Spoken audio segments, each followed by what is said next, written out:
Welcome to our web exclusive. I'm Mike Montecalvo, along with Eyewitness News analyst Lieutenant General Reginald Centracchio. The latest developments, General, on the controversial release of Army Sergeant Bo Bergdahl. A congressional hearing is taking place this week. Secretary of Defense Chuck Hagel is meeting with lawmakers, and he basically said war is hell, quote, even when you're trying to bring soldiers home. What's your take of the congressional hearing so far? I think what they'll eventually find out is that the president made a unilateral decision, and I'm not sure I agree with that in reference to why he brought him home under those circumstances with the trade that he made. Apparently, this soldier deserted his post several years ago, 5 years ago, in fact. The soldiers that were with him made that statement. They witnessed him put his weapon down, left his post. That in itself is desertion.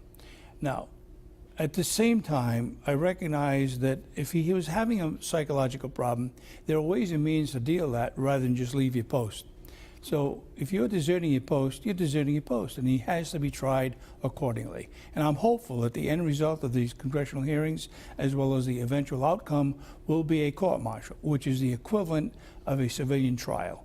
Doesn't mean to say he's already guilty. They'll determine, in fact, based upon his testimony, what happened and whether, in fact, he's guilty of desertion. All right, General, legislative leaders from both sides are saying the president failed to notify Congress that he was going to do this. Chuck Hagel told the congressional hearing today that the president has constitutional responsibilities and authorities to protect American citizens, and that means protecting the armed forces. That's what he did. He did not need to notify Congress. The law that was passed within the last year or so specifically addressed that any swapping of any prisoners, the Congress needed to be notified.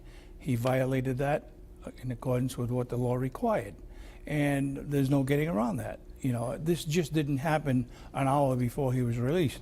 This was in process, from what I understand, for several months. There was ample time for the president to exercise his authority as Commander-in-Chief under the law and Constitution of the United States. We kind of talked about this a little bit last week. Chuck Hagel addressed it today. He says he knows that the trust now is broken between the White House and Congress. So how do you fix it? You fix it by telling the truth. You know, exactly why did this happen? Why was there a sense of such a sense of urgency, especially when it involves such high-level prisoners or detainees at Guantanamo, and knowing that we do not negotiate, either whether you call it a prisoner of war or you call it a hostage, you're negotiating, and you can't have the same thing in the same words that come out of your mouth. Why do you think he said that? So he said that Bergdahl was not a hostage, that he was captive. What's the difference? In my mind, none. If you negotiate, and you're negotiating for swapping individuals, regardless of whether a hostage or prisoner of war, in this particular case, I'm not sure I agree with a prisoner of war. He was a deserter, based upon what I see. Those other detainees at Guantanamo really are not prisoners of war either. They're detainees. And that was a tremendous amount of debate that went on in the Congress when Guantanamo first opened. So they're detainees, not prisoners of war. And you can't just select and choose how you're going to describe them from time to time. Finally, do you think Chuck Hagel is going to go at this point? Once again, just like I said with General Centracchio, at this particular point, no.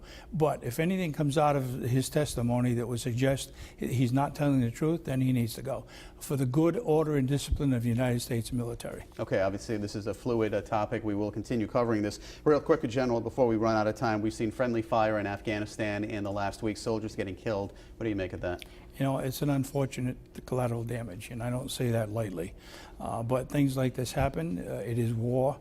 You call in fire. We had one situation that happened right here in Rhode Island by a Sergeant Donat Noel back in Vietnam. He was killed with friendly fire, and that was a huge deal at the time. That stuff happens, unfortunately. All right, General Centracchio, as always, thank you for your thoughts, and thanks for watching.